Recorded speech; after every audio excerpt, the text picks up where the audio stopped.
Hi అండి. Welcome to Radhika వంటలు. నేను మీ రాధిక. సంక్రాంతి పండగ త్వరలోనే రాబోతుందండి. మనం భోగి రోజు చేసుకునే నువ్వుల పులగం ఈరోజు మీకు స్వీట్ చేసి చూపించాలనుకుంటున్నానండి. అందుకోసం ఒక కప్పు బియ్యం, హాఫ్ కప్పు నువ్వులు, ఒక కప్పు బెల్లం రెడీగా తురిమి పెట్టుకున్నానండి. ఇప్పుడు ప్రాసెస్లోకి వెళ్దాం. ముందుగా స్టవ్ వెలిగించుకొని ఒక గిన్నె పెట్టుకొని నువ్వులు వేసి స్టవ్ని స్లో ఫ్లేమ్లో పెట్టుకొని లైట్గా ఫ్రై చేసుకోవాలండి. మన తెలంగాణలో ఈ నువ్వుల పులగం స్వీట్ భోగి రోజు చేసుకుంటాం కదండి. ఇప్పుడు నా స్టైల్లో చేసి ఎలా వచ్చిందో మీరు నాకు కామెంట్ చేయండి. ఈ విధంగా కలుపుకుంటూ నువ్వులు ఫ్రై చేసుకోవాలండి.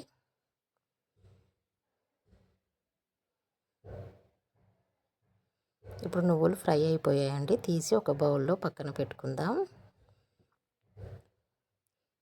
ఇప్పుడు రైస్ని నేను 2 టైమ్స్ కడిగి ఫ్రెష్గా వాటర్ పోసి పక్కన పెట్టుకున్నానండి. ఇప్పుడు స్టవ్ పైన గిన్నె పెట్టి ఒక కప్పు బియ్యం తీసుకున్నాం కదండి. అదే కప్పుతోటి ఒక 3 కప్పుల కాచి చల్లార్చిన పాలు పోసుకుంటున్నానండి.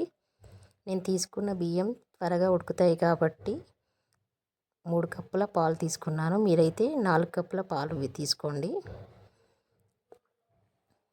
ఈ విధంగా పాలు పోసి మరిగించుకోవాలండి. ఒక ఇలాచి తీసుకొని పొట్టు తీసి ఇందులో వేసుకోవాలి. నేను కాచి చల్లార్చిన పాలే తీసుకున్నానండి. ఇప్పుడు పాలు మరుగుతున్నాయండి. ఇప్పుడు కడిగి పెట్టుకున్న బియ్యాన్ని ఇందులో వేసుకున్నాను. బియ్యం వేసుకున్న తర్వాత ఒకసారి ఈ విధంగా కలుపుకోవాలి. స్టవ్ని మీడియం ఫ్లేమ్లో పెట్టి రైస్ ఉడికించుకోవాలండి. రైస్ ఉడకడం స్టార్ట్ అయిందండి. మనం పాలతో చేస్తున్నాం కాబట్టి చాలా టేస్టీగా ఉంటుంది. రైస్ ఉడికేలోపు ఇప్పుడు ఫ్రై చేసి పెట్టుకున్న నువ్వులను మెత్తగా పొడి చేసుకోవాలి. ఈ విధంగా ఒక బౌల్లో తీసి పెట్టుకోవాలండి.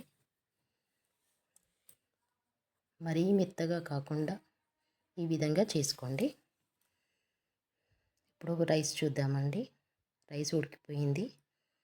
ఇప్పుడు ఇందులో తురిమి పెట్టుకున్న బెల్లం వేసుకోవాలండి. నేను తీసుకున్న బెల్లం స్వీట్ ఎక్కువగా ఉంది కాబట్టి వన్ కప్పు తీసుకున్నానండి.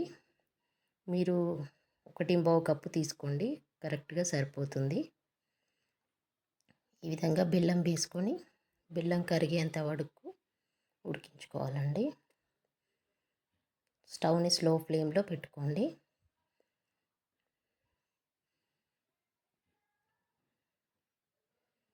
ఇప్పుడు ఇందులో ఒక 2 టీ స్పూన్స్ షుగర్ వేసుకోవాలండి. పులగంలో ఈ విధంగా షుగర్ వేయడం వల్ల టేస్ట్ చాలా బాగా వస్తుందండి. బెల్లం కూడా కరిగిపోతూ ఉంది. ఈ విధంగా మధ్య మధ్యలో కలుపుకుంటూ పులగం రెడీ చేసుకోవాలండి. ఆల్రెడీ రైస్ ఉడికినాక మనం బెల్లం వేసాం కాబట్టి బెల్లం కరిగేంత వరకు ఉడికించుకుంటే సరిపోతుందండి.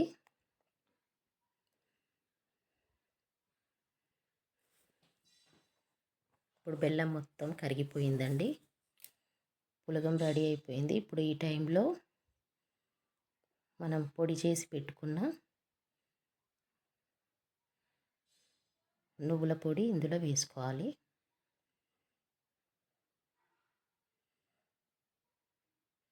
ఈ నువ్వుల పొడితోటే మనకి పులగానికి టేస్ట్ వస్తుందండి. ఈ విధంగా నువ్వుల పొడి వేసుకొని మొత్తం ఈవెన్గా కలుపుకోవాలి.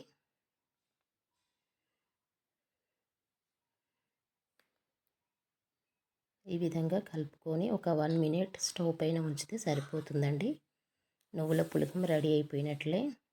ఇప్పుడు వచ్చే సంక్రాంతికి నేను చెప్పిన మెజర్మెంట్స్ తోటి చేసి నువ్వుల పులగం ఎలా వచ్చిందో నాకు కామెంట్ చేయండి.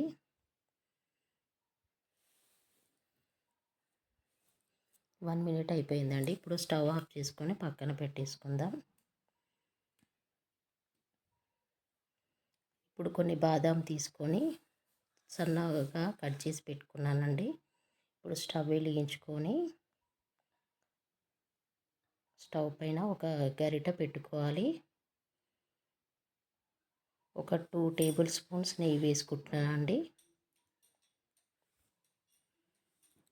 నెయ్యి కరిగిన తర్వాత కట్ చేసి పెట్టుకున్న బాదం ముక్కలు ఇందులో వేసుకొని లైట్ బ్రౌన్ కలర్ వచ్చేంత వరకు ఫ్రై చేసుకోవాలండి.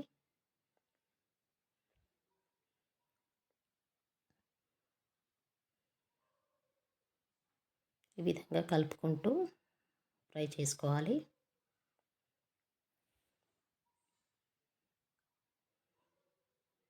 ఈ నువ్వుల పులగంలోకి బాదం అయితే చాలా బాగుంటుంది కాబట్టి బాదం వేస్తున్నాను. మీరు వేరే డ్రై ఫ్రూట్స్ యాడ్ చేసుకోవాలంటే యాడ్ చేసుకోవచ్చండి. ఈ విధంగా ఫ్రై చేసుకోవాలి. బ్రౌన్ కలర్ వచ్చేసాయండి, లైట్ బ్రౌన్ వస్తే సరిపోతుంది. ఇప్పుడు రెడీ అయిపోయిన నువ్వుల పులగంలోకి నెయ్యితో పాటు వేసేసుకోవాలి. ఈ విధంగా బాదం ఫ్రై చేసి వేసుకొని ఒకసారి కలుపుకోవాలండి. వేడి వేడి భోగి స్పెషల్ నువ్వుల పులగం రెడీ అయిపోయిందండి. ఈ విధంగా కలుపుకొని ఒక సర్వింగ్ బౌల్లోకి తీసుకుంటే సంక్రాంతి భోగి స్పెషల్ నువ్వుల పులగం స్వీట్ రెడీ అయిపోయిందండి. మీరు ఒకసారి ట్రై చేసి చూసి ఎలా వచ్చిందో నాకు కామెంట్ చేయండి. వచ్చే సంక్రాంతికి ఈ పులగం చేసి ఎలా వచ్చిందో కామెంట్ చేసి నాకు చెప్పండి. థ్యాంక్ యూ ఫర్ వాచింగ్ అండి.